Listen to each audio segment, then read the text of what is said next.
Okay. So today is like, I don't know what today's date is, but I'm in Las Vegas, right? Um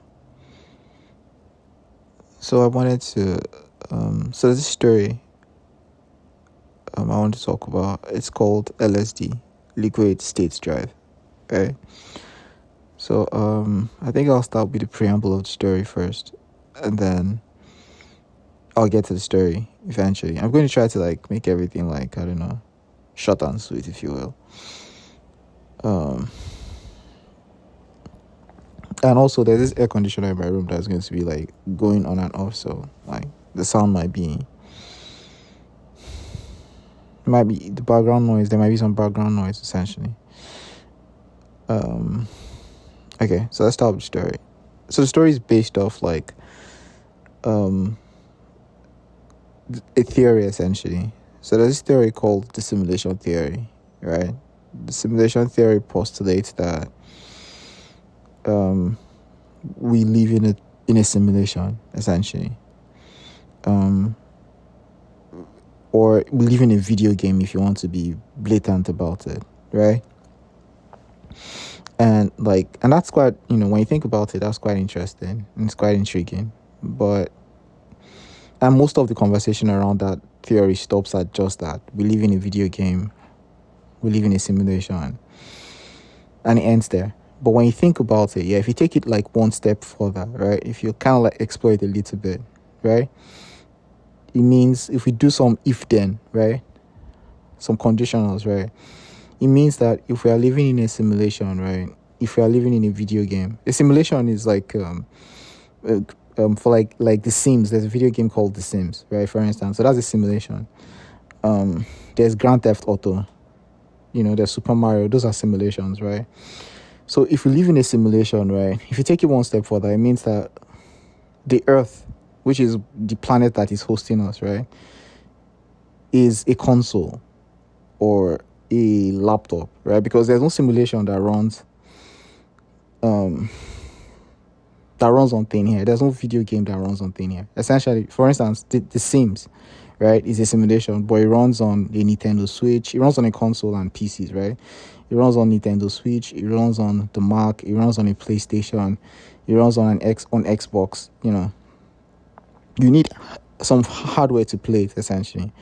So if we are living in a simulation, then the Earth is our console, right? Right. Or the Earth is our laptop, or the Earth is our Mac that the simulation is running on, the game is running on. Okay, so that was one step. And then when you not extend that a little bit, right? And that would make sense-ish, right? And if you extend that a little bit, then you want to start exploring, then you'd be like, okay,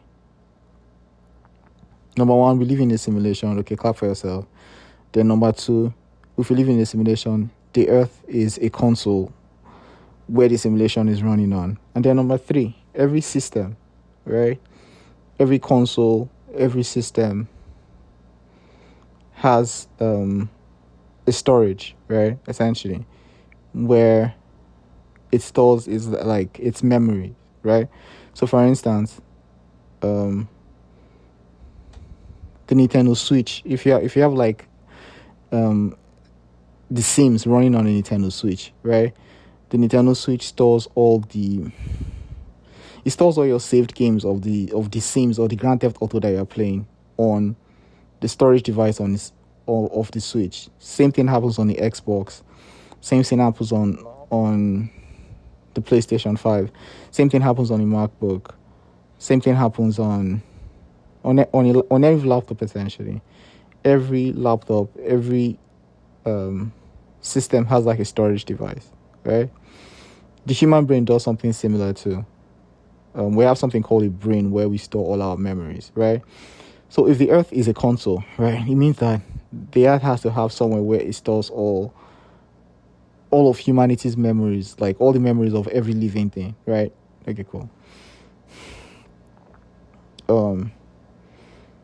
So the story postulates. So if we now take that. So where would, so if we're assuming that the Earth has like, again, Just a quick recap. We are living in a simulation. We are living in a video game. If we are living in a video game, every video game needs hardware to run. So definitely we are living on the earth is our like console or our laptop. Every laptop or every console or every gaming device or every device essentially, even the iPhone has like a storage device. So what is the storage device of the earth? Okay, so the story postulates that the storage device of the earth are the water bodies on earth, right? Okay, cool. So the water bodies on earth, right? Now, and the earth has a lot of water bodies. We have like a lot of water bodies essentially, right? Okay, cool. Now, if you take that, if you stretch that theory a little bit further again, if you like go down the rabbit hole a little bit again, okay, cool. Every storage device has like they have this organization hierarchy, the way they organize memories in them, right?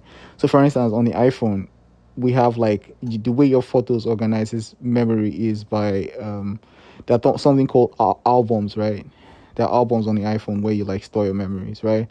On like a laptop, right?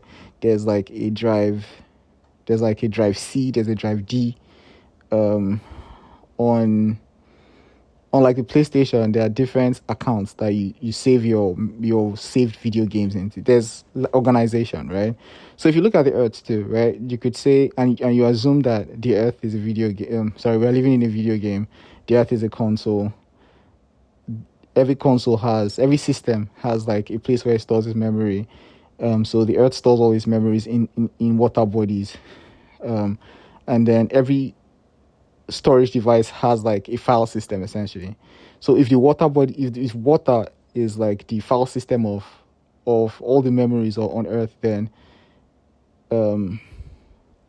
you could see that it's kind of sorted too, because you see that there are oceans, there are seas, there are rivers, there are lakes, right? Which is like the equivalent of like a drive C or a drive D or your different photo albums on your iPhone. Do you understand? Okay, cool. But we're not going to concentrate on like the different water bodies. We're just going to concentrate on like the two big water bodies, right? Which is the oceans and the lakes, right? The oceans and the seas, right? So in the story, the oceans, okay, the sea, let's start with the sea first. The sea stores all the memories of the past, right? And then the ocean store all the memories of the future, right? Okay, cool.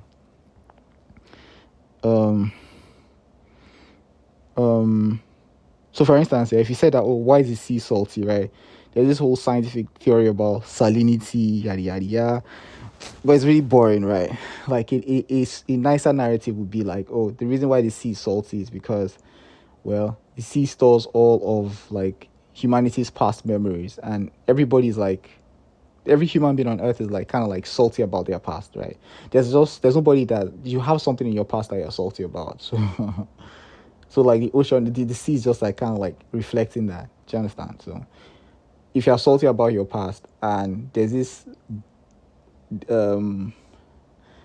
storage device that stores everybody's past, then the storage device is going to be salty. You know, it's very cheesy, I know, but right. And then the ocean is like very blue, is very green, it has all these different colors. It's very optimistic because it stores all the memories of the future. Okay. So that's like the scaffold of the story. That is not the story. This is like the theory the story is going to be built on, right? Okay, cool. So now that we're done with the scaffolding, right? Let's get to the story itself. Okay. So we're going to build like I don't know, it's like a romantic story on top of this. I don't know if it's like, I don't even know how to categorize it, right?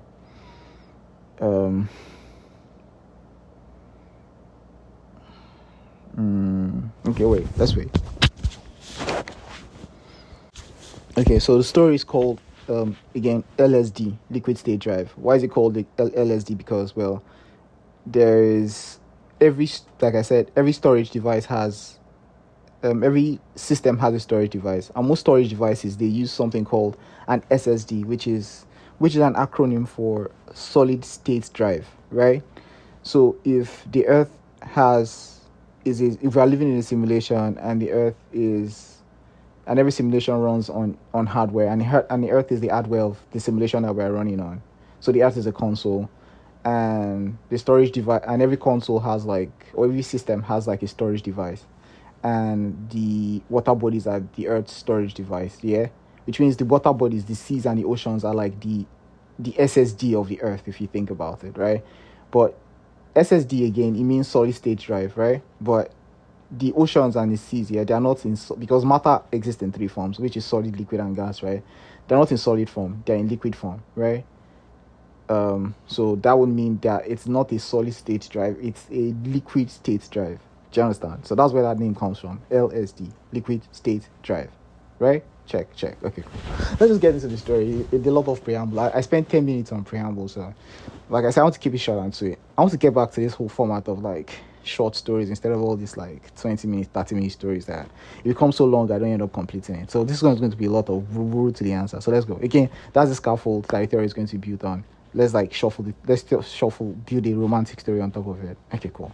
So the story starts with, I'm caught in two minds here, maybe to make it about two friends or three friends.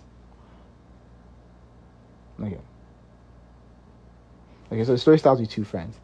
One is Gwen, and the other one is Lisa.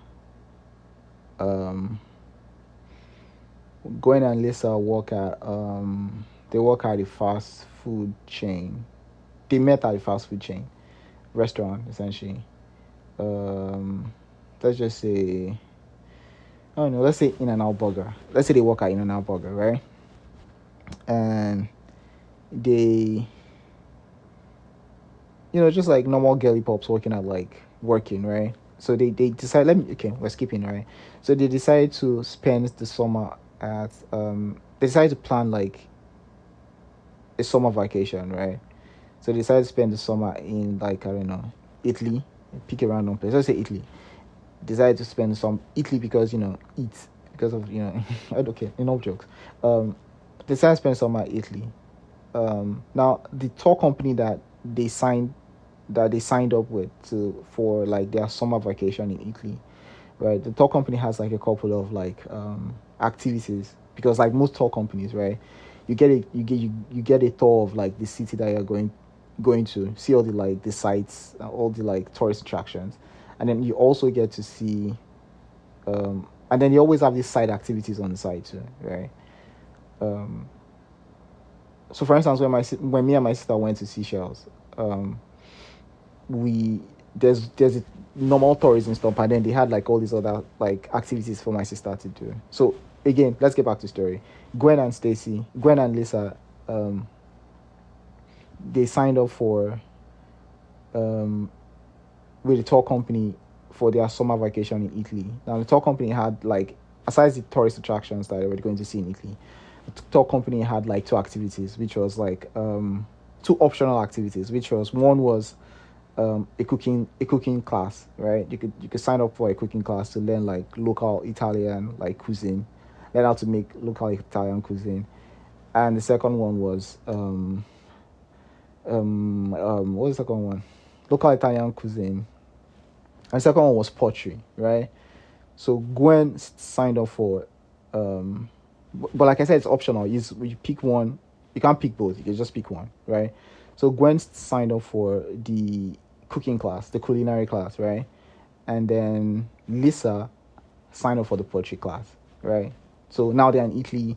They're having a blast. They've done all the tourism. They've done all the tours. They've taken all the tours essentially. So they're down to like taking classes now. They have to pick their poison, if you will. So Gwen decides to do a culinary class, and then Lisa does like a poetry class. Okay, cool. And that's where the story starts going downhill, because Gwen takes the culinary class, and she comes out on the other side. But Lisa seems to like, descend into like this abyss when she takes the poetry class. She becomes obsessed with poetry, essentially. She can't shut up about it. She can't stop thinking about it. It's just everything is just pottery, right? So in the beginning, it was kind of like getting on the nerves of Gwen, right? Because she's just talking about pottery every time. She's not even fun to be around anymore. It's just pottery. But she just thought, it's a fad, right? She'll get over it. Maybe she's just having this little weird face, right? She'll get over it. So they came back to America essentially, and Gwen was off. And on the plane, she could not shut up. She was just talking about pottery. And then, when he got back to America, right, she was expecting her to like, okay, we're back at work now. Like, can you just shut up about the pottery?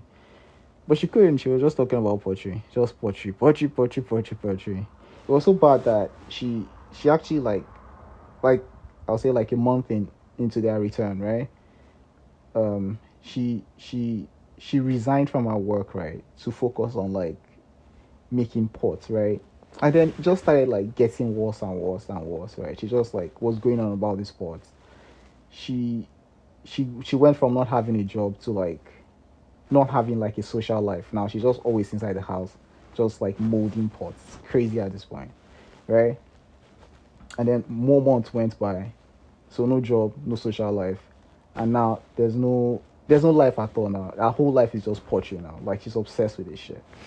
Okay, cool. So at that point, right, Gwen, as a friend, right, she started like, at first she was pissed off, right, but now it's been a couple of months, and that resentment has grown into like worry. It's like worry now because she feels like it's her fault.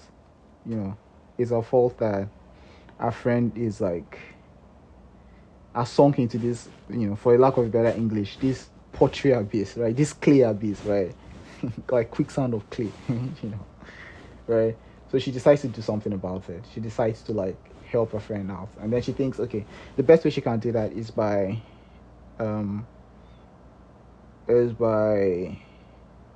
jump-starting her social life back for her, right? That if she finds that if her social life is active again, maybe she'll have time. She'll maybe get some balance back in her life, essentially. So she decides to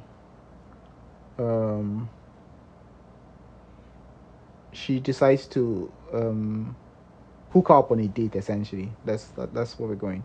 So she decides to like hook her up for a date, right?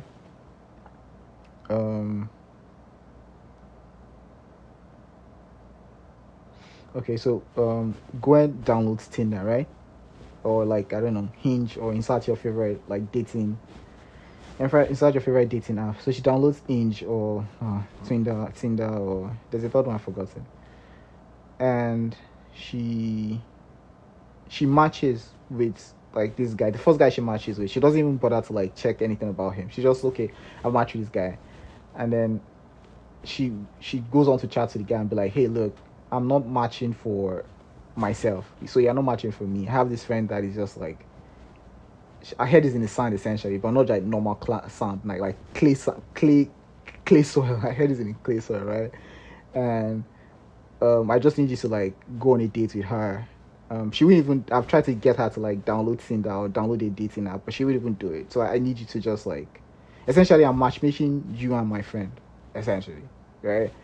So the guy was like, as far as the guy was just, the guy, and I was just happy that he got swiped on Tinder in the first place. So it was just like, he was kind of skeptical, but I was like, okay, can I see your friend? Then she showed him a picture of Lisa, and then of course, because Lisa is the protagonist, because this is a story, Lisa is going to be drop dead gorgeous, right? She's going to be like 10 over 10, chicken, that kind of thing. Okay, cool. So the guy sees a photo of Lisa, and then automatically he was skeptical at first, but now because she's like by orders of magnitude, let's say 10 times prettier than like, I don't know, Gwen. The guy was just like, he was in all of a sudden. He was in immediately, right? So Gwen goes to Lisa's place, and by now it's now, I said they went in the summer, right? And so by now it's like, I think it's getting close to, this is like November, right? So it's getting close to the end of the year, right? It's almost it's almost Thanksgiving. Let's put it like that. So because that's the only, because like I said, Lisa doesn't leave the house now. She's just doing portrait. She doesn't even go to the club. She doesn't go anywhere, right? So, but of course, she's going to go home for Thanksgiving, right? So, Gwen decides to fly, the guy she met on Tinder. So let's call the guy. What's your guy? Okay, cool. Let's call the guy Larry. His name is Larry. Okay, cool. She decides to fly Larry. She flies him out, right? He gets flown, right? He gets flown to Lisa's like hometown. Where's Lisa from? She doesn't know. I don't know, Pennsylvania. Let's say Pennsylvania. Pennsylvania. Okay, not Pennsylvania. Let's see. I want like very rural America, like very rural, like. Give me a second. Let me ask ChatGPT. One second. ChatGPT. Names of rural meat towns in America.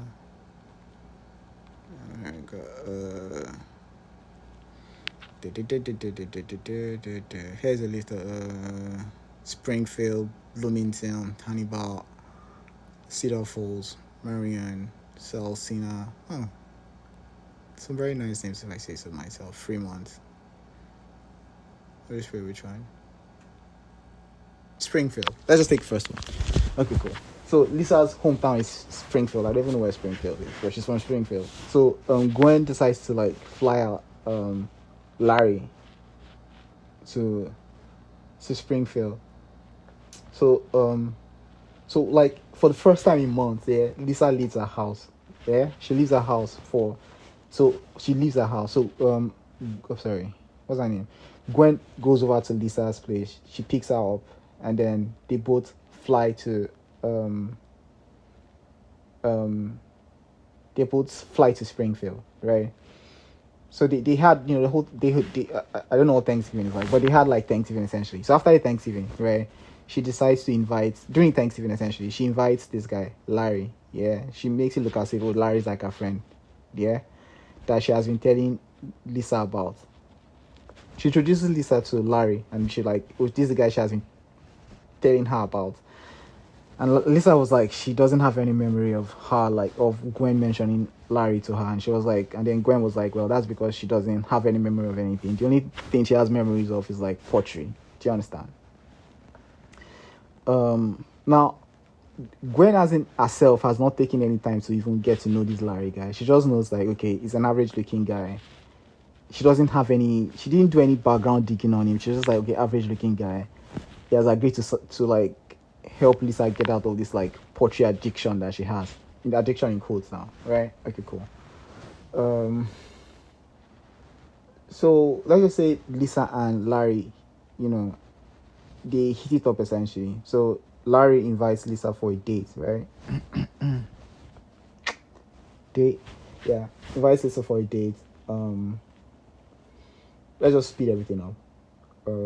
Lisa is not like head over heels for Larry. She's not like into Larry again like that, because not that there's anything wrong with Larry, but because she's just into her pottery.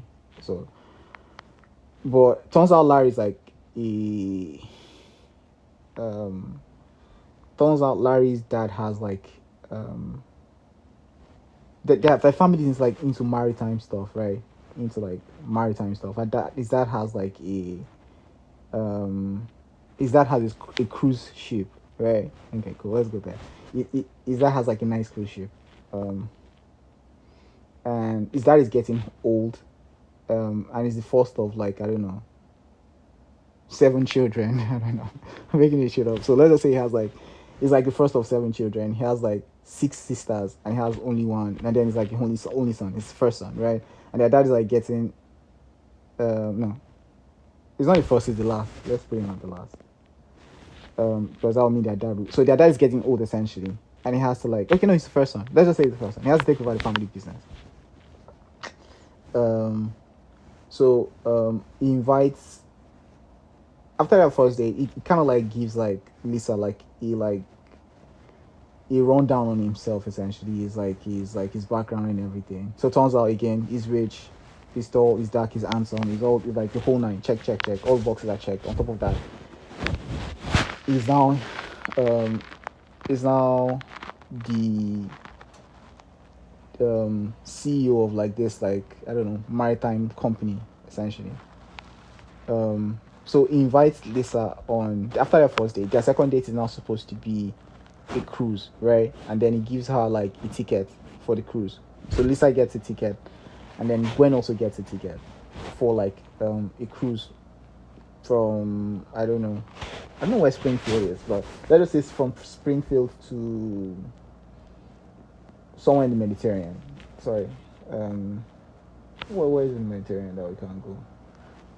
Santorini. Okay, cool. Springfield to Santorini. So they have like a cruise from Springfield to Santorini. So,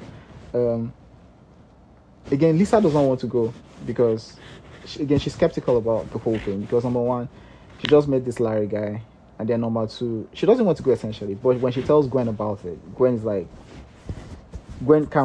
is over. She's excited, number one, because she's getting a free cruise in December, right?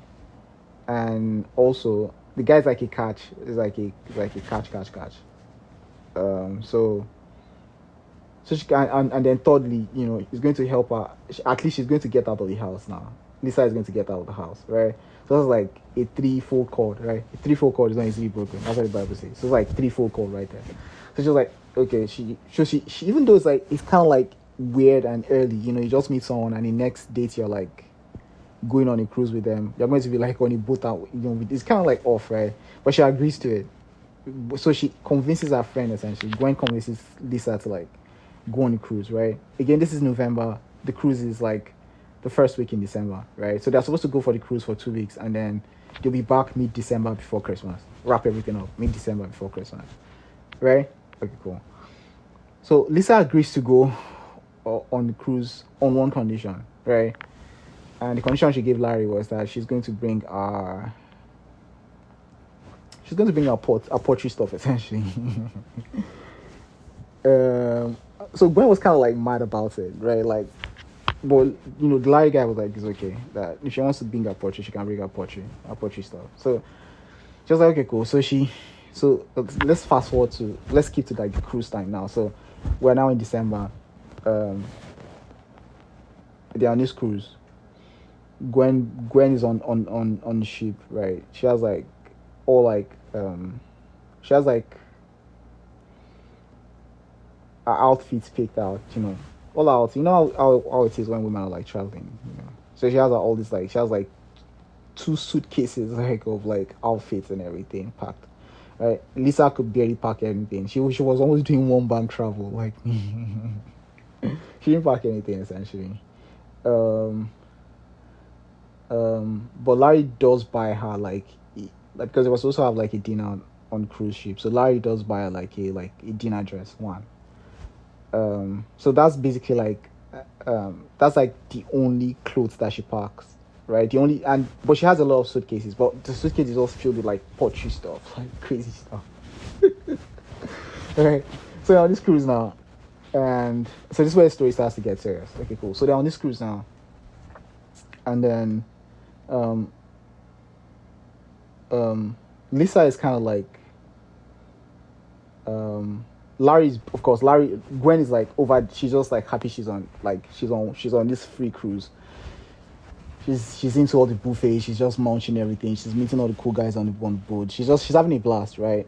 Larry, on the other hand, again, is like captain of the ship, quote and unquote. So he's very busy with the whole thing, with the whole like making sure everything is working, making sure like the whole.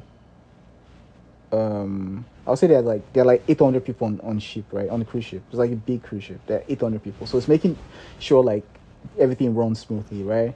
So it doesn't really have that much time for Lisa. But Lisa, she's not even bothered at all. She's just happy that she's been left alone to like her poetry stuff, right? Okay, cool. So they start sailing, right? And then she decides to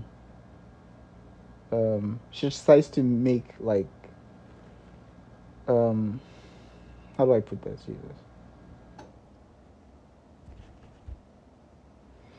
she decides to make like a gift for she okay cool let's go on. So she initially, right, she made she made like this nice vase for like she made, no, not vase. She made like this nice pirate, she molded this pirate ship for like Larry, like as like a gift to him. But again, like I said, he kind of took it, but it was like his mind was not there because again he's busy, right? He has like a real ship to run, so he took it, kept it in his office, his dad's office, which is now his office, right? So Lisa did not like the response that she kind of got, right? Because it's almost as if the guy did not like her for. He kind of liked her for her, but he did not like her poetry side. So it was almost as if he wasn't like 100% accepting of her, right? Yeah, thank you. 100% accepting of her. So she was kind of pissed off by that reaction or that response, if you will. So she decides to. This story is all over the place, but like I'm just freestyling. That's where we're going. So she decides to. There's kind of like a framework in my head, but like, well, again, scaffold. We're just fixing everything inside. Okay, my brain's jamming. Okay, so she decides to make. So she was like, okay, nobody wants like a poetry stuff. This Larry guy doesn't want it, obviously. Gwen doesn't want to hear like anything that starts with like P. She doesn't want to hear it. She's not having it, right? So she decides to like make. She decides to like gift the ocean. Let's put it like that. She decides to like gift the ocean, like, because at least the ocean is going to reject our pot, is it? Like, of course not. So she decides to like gift the ocean like something. So she decides to make like an earthen pot, like a clay pot, right? Terracotta, full large quality type shit, right? So she decides to do that, right? And she but she doesn't want to just like make like an empty pot and like toss it into the ocean like that, right? So she asks herself like, okay, what does the ocean lack? Because the oceans, they have like everything, like there's nothing. So she's like, what is on land that the ocean doesn't have, right? That she can like add to the portrait, right? So she thinks for a while, and then she concludes that the oceans does not have like honey, right? There's nothing. She wanted to put eggs at first, but there are so many animals, like all these species, they lay eggs, so the ocean is like saturated with eggs, right? So she decides to do honey. So she makes like she goes to like a kitchen, right? And then they give her like she makes candle wax essentially from beeswax, right? So she creates like this earthen pot, fills it with beeswax, and she makes a candle out of it essentially. And then she decides to like, so at night, right? She finished the whole project at night around like 7 p.m., right? So she goes on deck, and then she lights the candle, and then she gently lowers the candle. She lights the candle inside the earthen pot, and then she lowers it on into the ocean essentially. And then she watches it drift away. It's like a gift for the ocean, right?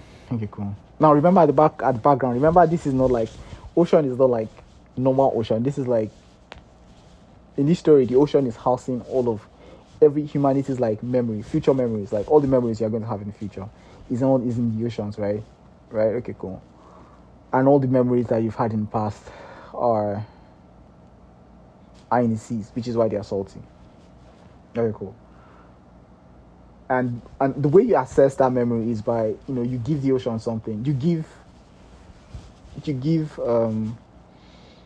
the ocean something, right? And then the ocean gives you like a memory back, right? But you have to give the ocean something the ocean does not have, right? But she doesn't know all these things. She's just like, let's just say she's just like spiritually intuitive, right? So she gifts the ocean, like she thinks to herself, what doesn't the ocean have?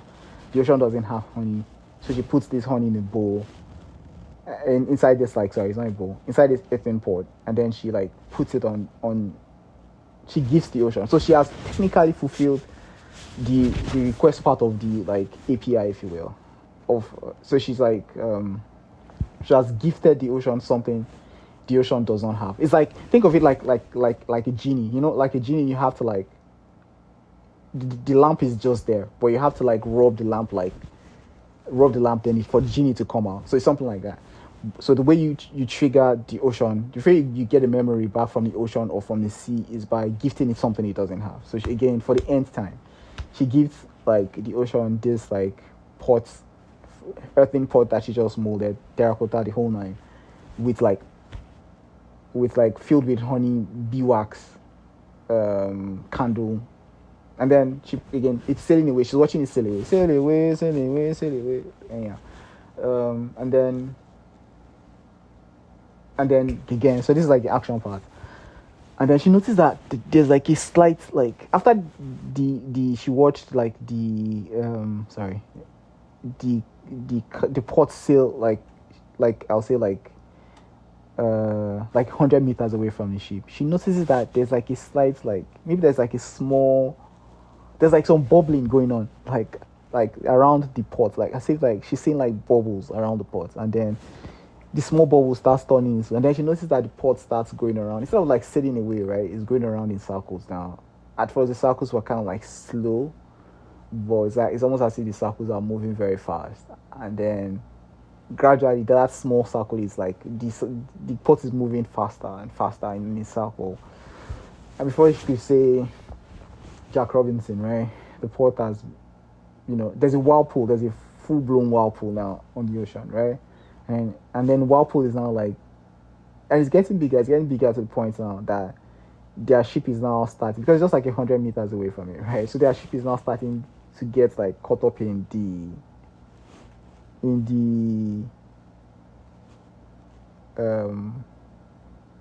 the circumnavigation, essentially, in the rotation, if you will. It's almost as if, just picture like the Earth going around the sun, something like that. But this one, they are now going around an earthen pot with like beeswax inside it and a lit candle flame, right?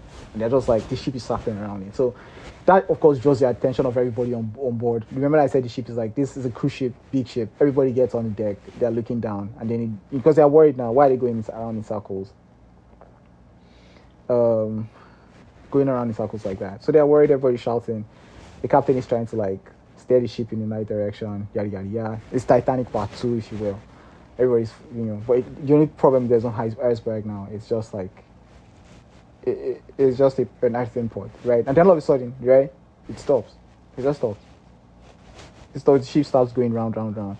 And then the earthen pot sinks into like, it just descends into the ocean.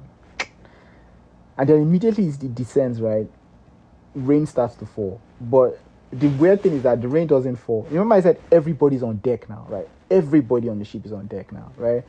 So rain starts to fall, right? But very quickly they notice that the rain is kind of weird, right? Because the rain is falling on their ship, yes, but the rain is falling only on their ship, one, and then number two, the rain is not falling on the whole ship, right? It's falling on just one person. So it's like this very targeted rain, if you will, and the rain is falling only on, surprise, surprise, and Lisa, right?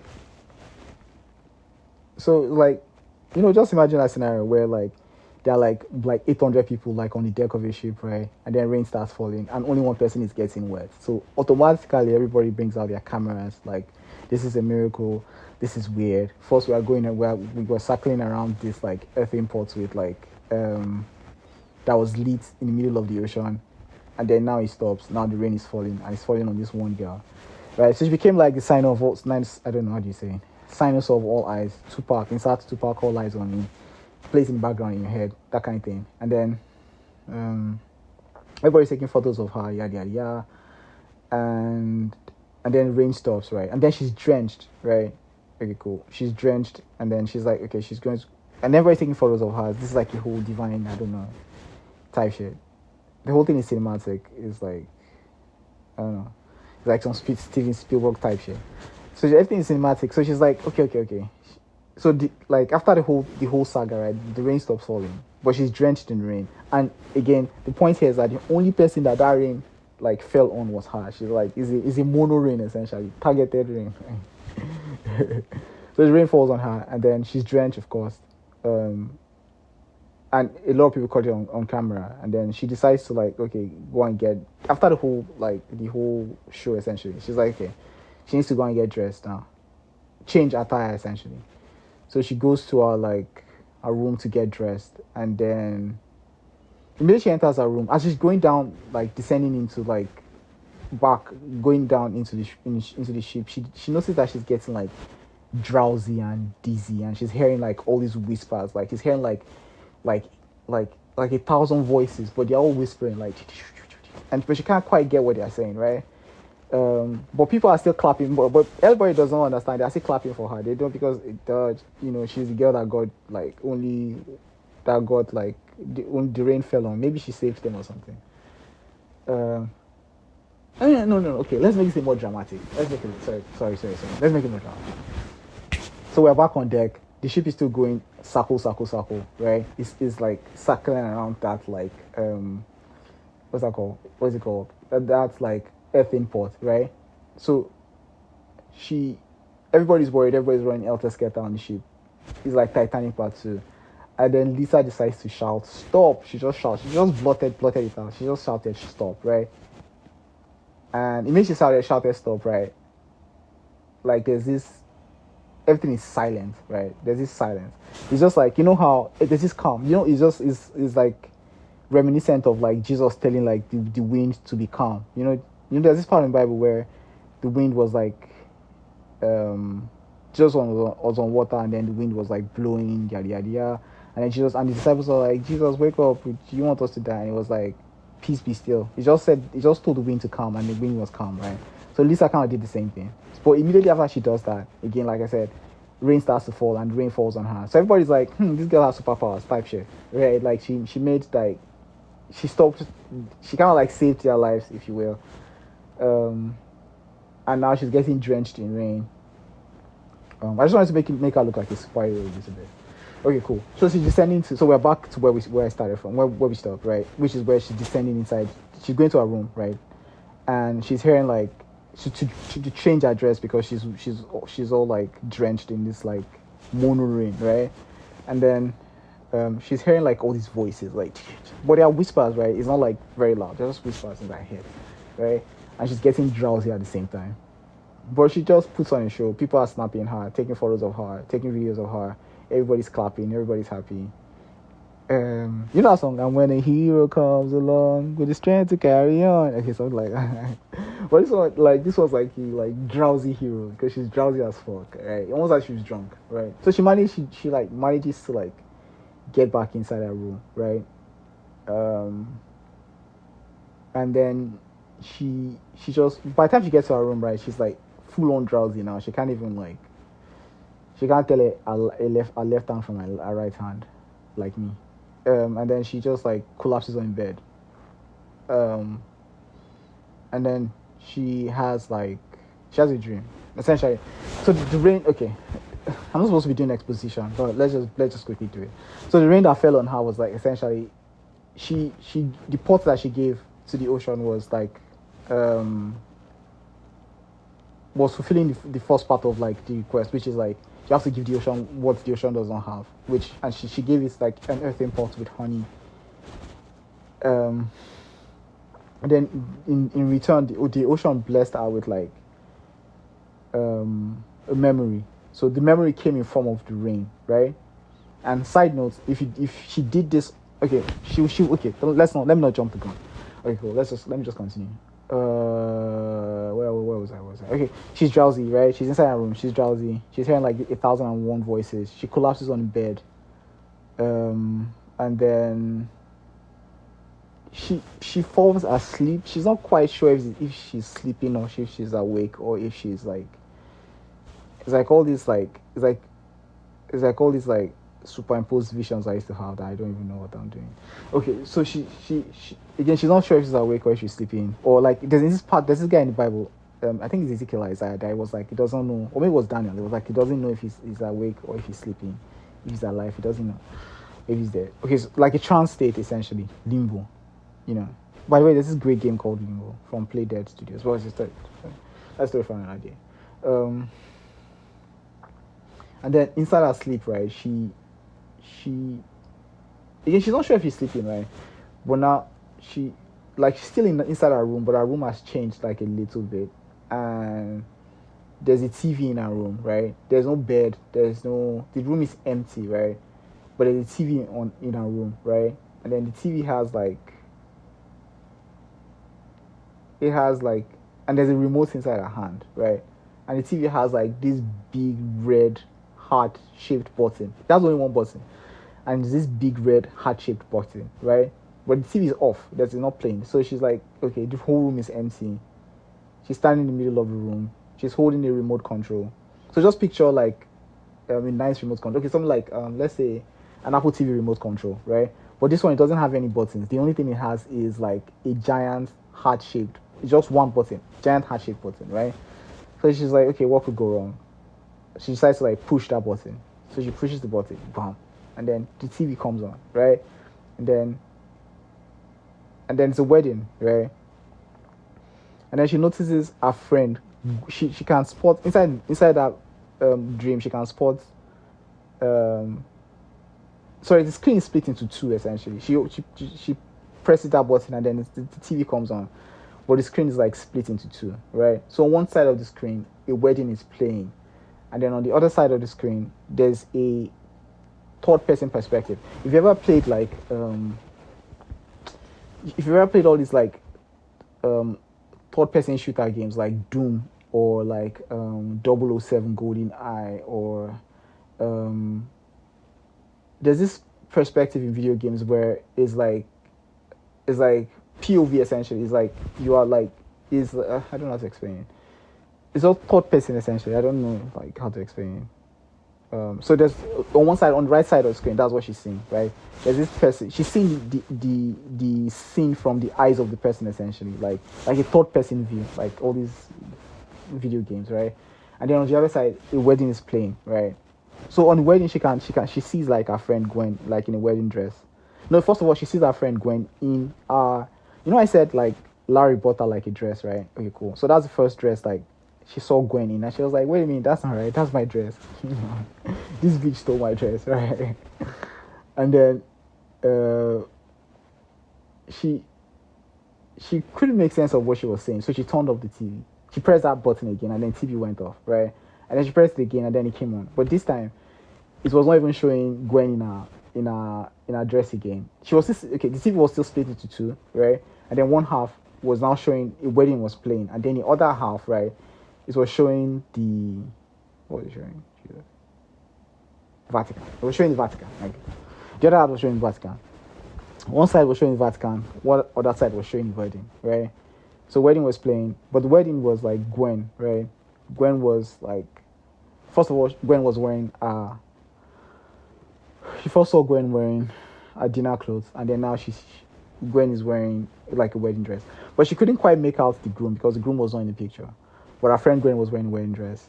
And all she could see was, and then on the second side of the screen was the Vatican. There was this girl sitting on a desk at the Vatican, and in front of her there were a lot of figurines. She was selling it was an antique shop in the Vatican. She was selling figurines, right?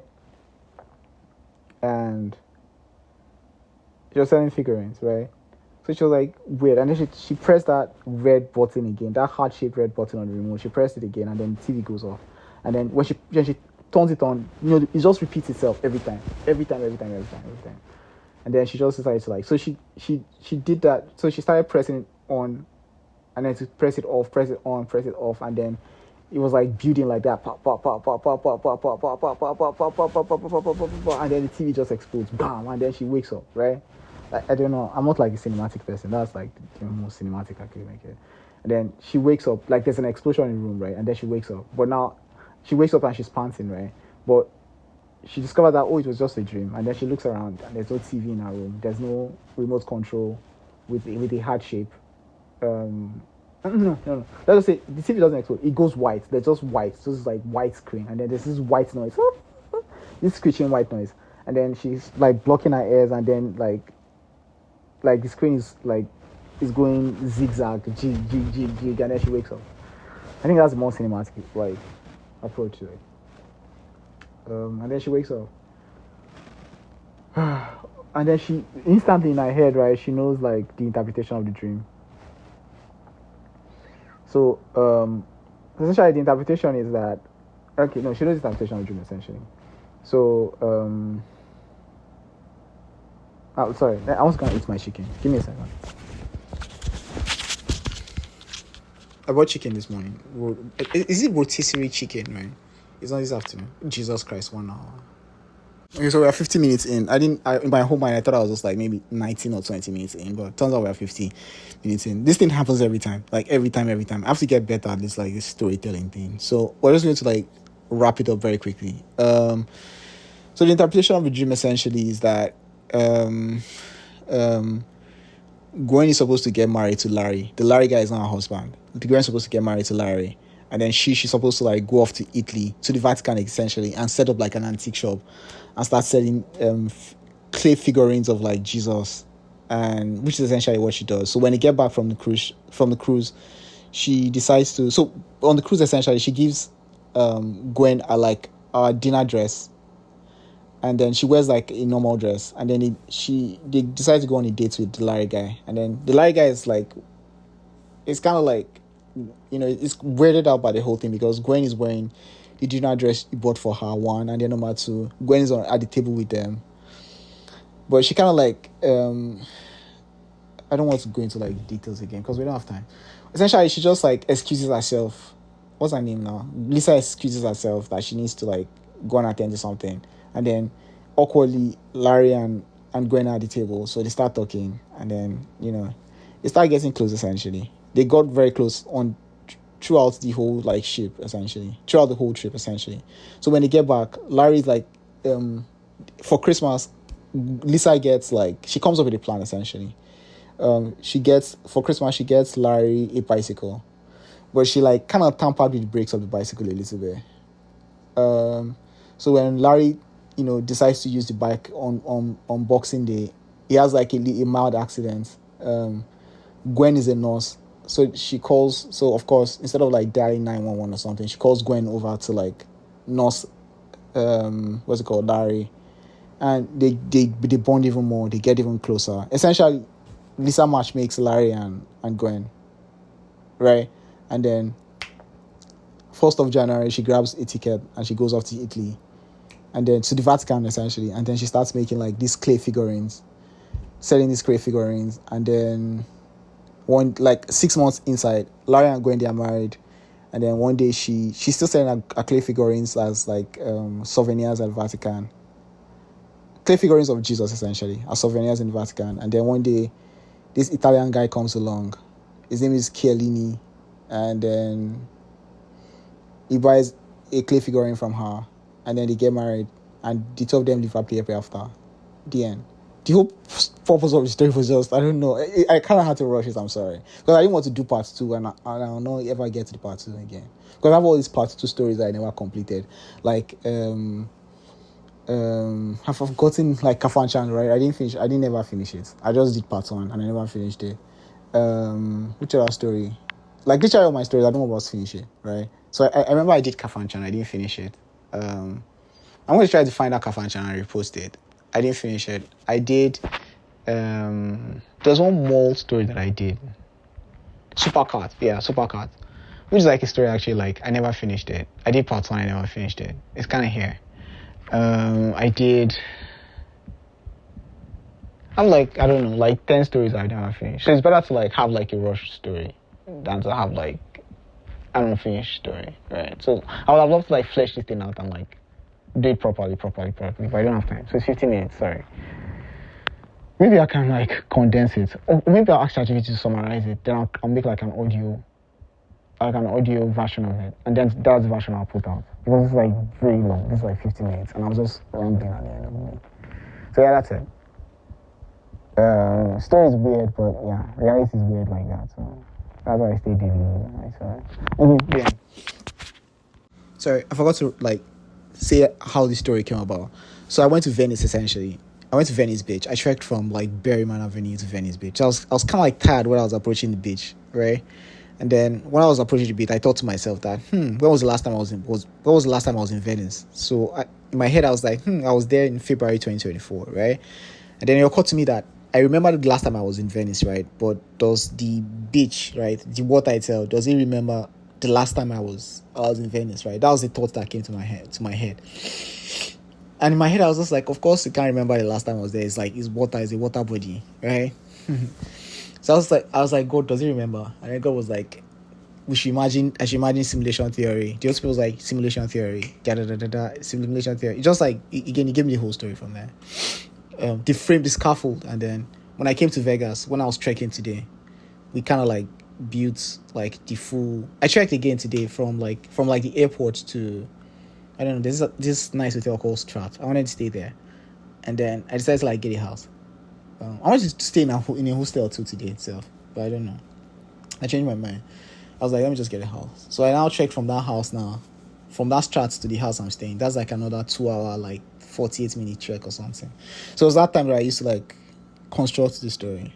It's a shame I didn't get to like flesh it out. I had to flesh it out, but that's like the theory, and that's the scaffold essentially. And then we have like a makeshift story on it. The end. Thank you, Jesus. Thank you, Holy Spirit.